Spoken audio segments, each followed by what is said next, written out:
Even ये chart हम लोग जो देख रहे हैं वो सेल का है। SAIL mean Steel Authority of India.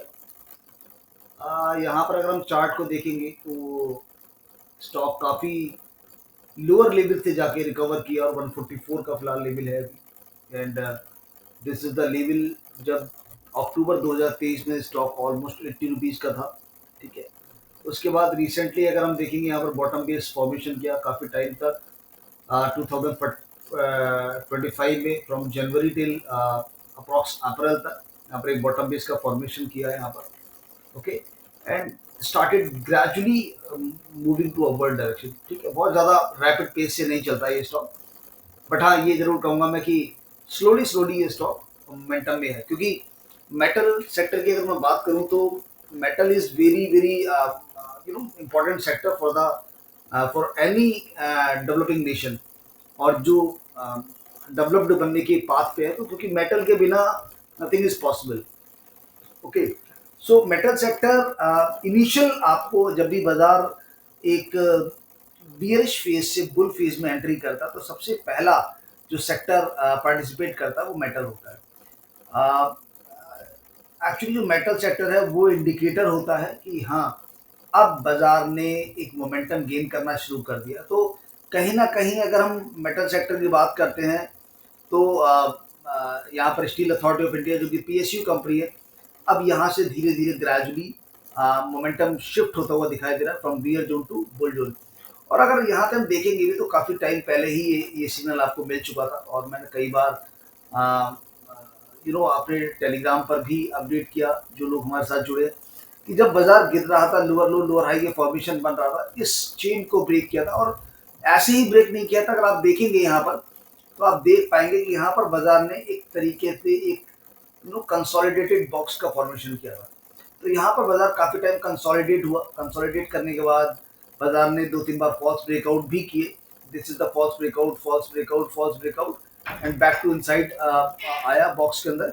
And then उसके बाद यहाँ पर फाइनली ब्रेकआउट आया, क्रॉस ओवर हुआ यहाँ पर 50 डे मूविंग एवरेज का 220 मूविंग एवरेज, तो लगभग यहाँ पर ये गोल्डन क्रॉस ओवर अप्रॉक्स आपको दिखाई दिया यहाँ पर। और उसके बाद से बाजार ऊपर गया, देन उसके बाद रीटेस्टिंग किया बाजार ने आके कि वेदर कि 200 डे का जो मूविंग एवरेज है it is a good support और नॉट। यहाँ से रीटेस्ट करने के बाद स्टॉक बैक टू ऊपर गया, 50 पीरियड मूविंग एवरेज को क्रॉस किया, 50 पीरियड मूविंग एवरेज को रीटेस्ट किया कि अब क्या 50 period moving average is a good support base. तो यहाँ पर देखा कि yes it is a good support base, और फिर वहां से अब 144 अप्रॉक्स आपको यहाँ पर चलता हुआ दिखाई दे रहा है। सो ओवरऑल जो जो जर्नी है मतलब बहुत ज़्यादा रैपिड पेस की नहीं रही है स्टील अथॉरिटी ऑफ इंडिया की, बट हाँ स्लोली स्लोली जो लंबी अवधि का निवेश प्लान करते हैं और जिनके पास वक्त है देने के लिए स्टॉक को, पेशेंस है, धैर्य है, दे में carry this stock because this is a very good stock. और मुझे लगता है कि पीएसयू सेक्टर में जो स्टॉक्स हैं वो आगे आउट परफॉर्म भी करेंगे।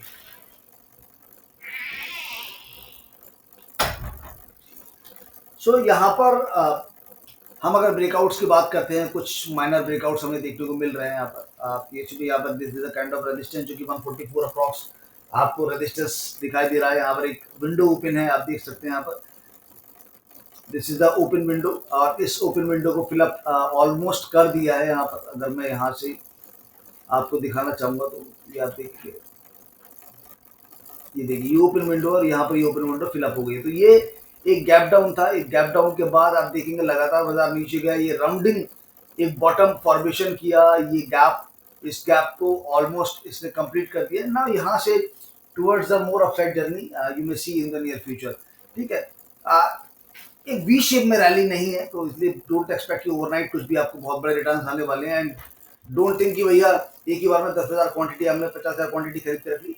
सो as per your risk potential, क्योंकि आपका रिस्क कितना है। तो अगर हम रिस्क पोटेंशियल की बात करेंगे तो ये जो बॉटम बेस है जिसने कि अप्रॉक्स 50 पीरियड मूविंग एवरेज को रीटेस्ट किया है, तो लगभग आप मान के चलिए 125 से 127 को आप as a medium term stop loss की तरह मान के चल सकते हैं। जिन लोगों को 3 से 6 महीने के लिए कैरी करना है तो लगभग 125 का स्टॉप लॉस मेंटेन करेंगे, और ऊपर की तरफ टारगेट जो रहेंगे लगभग 175 के अप्रॉक्सीमेटली रहने वाले हैं, लगभग 30 रुपए ऊपर का आपको यहाँ से टारगेट मिलेगा, और नीचे लगभग 128 के आपको लगभग एसएल रखने चाहिए। ठीक है। ओके। यहाँ पर मैं आपको इस चार्ट के बारे में इसलिए दिखा रहा हूँ क्योंकि यहाँ से अगर आप बहुत ही छोटी अवधि का नज़रिया रखेंगे, 2-4 हफ्ते, 6 हफ्ते, 2 महीने, 3 महीने का, तो आपको बहुत ज़्यादा कुछ यू नो ओवर ड्रीमर नहीं होना चाहिए कि भैया हम बहुत बड़े-बड़े सपने देखने लगे कि स्टील अथॉरिटी ऑफ इंडिया 1000 चला जाएगा, 2000 चला जाएगा, तो ऐसा कुछ नहीं होने वाला है। लेकिन हाँ, अगर आप छोटी अवधि में छोटा-छोटा प्रॉफ़िट अर्न करना चाहते हैं, तो आप स्टॉप लॉस के साथ ज़रूर चलिएगा। क्योंकि विदाउट स्टॉप लॉस कोई भी आपको नेकेड ट्रेड नहीं करनी है। अगर आप नेकेड ट्रेड करते हैं then definitely you are gambling, ठीक है? क्योंकि स्टॉक कहाँ तक गिरेगा वो आप अंदाजा नहीं लगा सकते। फिर जब एक बार स्टॉक अपने बॉटम पे चला जाता है तो आपके बाइंग प्राइस तक आने में कितना टाइम लगा देगा, 2 महीने, 3 महीने, 6 महीने, साल भर, 2 साल, 5 साल, नोबडी नोज कि कितना लंबे टाइम के बाद आपको वापस से अपना बाइंग प्राइस मिलेगा। इसलिए स्टॉप लॉस को मेंटेन करके चलिएगा, ठीक है? तो यहाँ पर ये ग्रेजुअली ग्रेजुअली चलता हुआ दिखाई दे रहा है एंड यहाँ पे कुछ अच्छे सिग्नल्स भी दिख रहे हैं स्टॉक में। और अब आप देखेंगे लगातार यहाँ पर ये अपनी मीडियन के ऊपर अपनी जो रेंज है उसकी मीडियन के ऊपर बंद हुआ है, अपने हाई के आसपास बंद हुआ, हाई के आसपास बंद हुआ। This is the third day. तो और अगर हम यहाँ पर देखेंगे तो मॉर्निंग स्टार का फॉर्मेशन है, आप देख सकते हैं कि first is the red candle, second one is the doji candle, third one is the green big candle. तो this is the kind of morning star. और मॉर्निंग स्टार के बाद आपको कंटिन्यूटी देखने को मिली है। एब्सोल्यूट मॉर्निंग स्टार आपको मिल जाए बनता हुआ, that is very rare. Okay, so उस चीज को याद रखिएगा। और ये जो गैप विंडो यहाँ पर ओपन था आप देख सकते हैं, ये गैप विंडो यहाँ पर फिलअप हो चुका है। Now one strong gap up opening.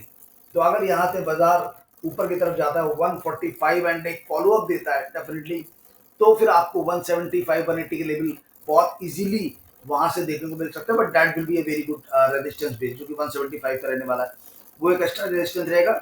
और वहां पर एक प्रॉफिट बुकिंग आपको देखने को मिल सकती है क्योंकि एक बड़ी सप्लाई माफ कीजिएगा, पास्ट में एक बड़ी सप्लाई इस 175 के लेवल से हमें देखने को मिली थी। और आप देखेंगे टू मैनी जो लार्ज रेड कैंडल्स है वो यहाँ तो फॉर्म होती दिखाई दी थी, तो एक बड़ी सप्लाई बेस आती है।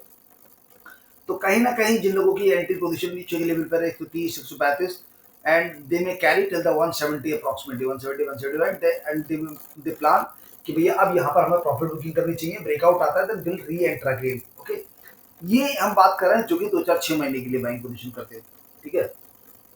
ओके, यहाँ से अगर हम ओवरऑल सिनेरियो देखेंगे तो ओवरऑल सिनेरियो में आप देख पाओगे कि यहाँ पर जो बॉटम बेस बना मीडियम टू लॉन्ग टर्म के लिए, ये काफी अच्छा बॉटम बेस बना जो कि 220 मूविंग एवरेज का था, तकरीबन 95 के अप्रॉक्सिमेटली बॉटम बेस बना।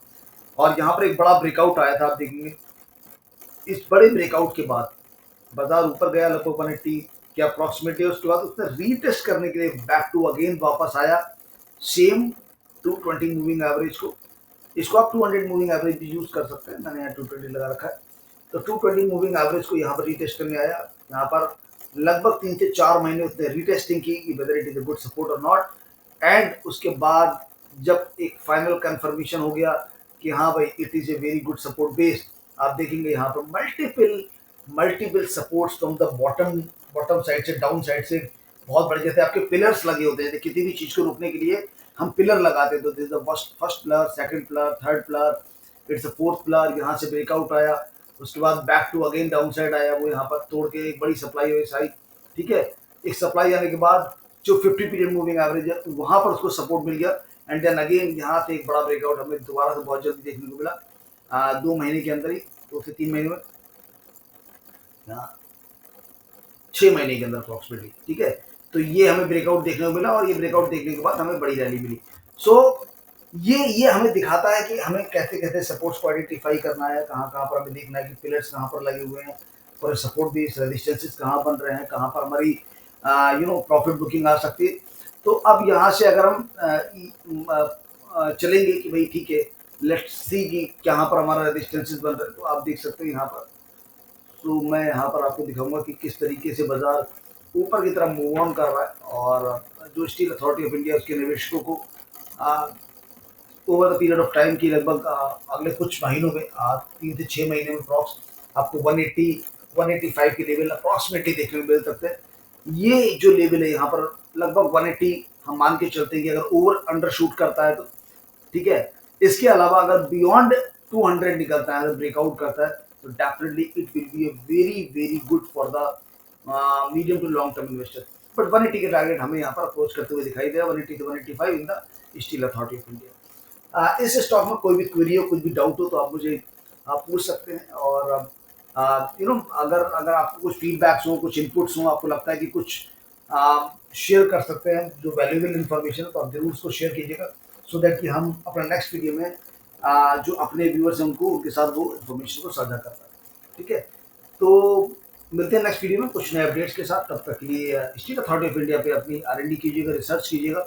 ये वीडियो केवल नॉलेज शेयरिंग के लिए बनाया गया है, केवल एक चार्ट स्ट्रक्चर का हमने डिस्कशन किया था।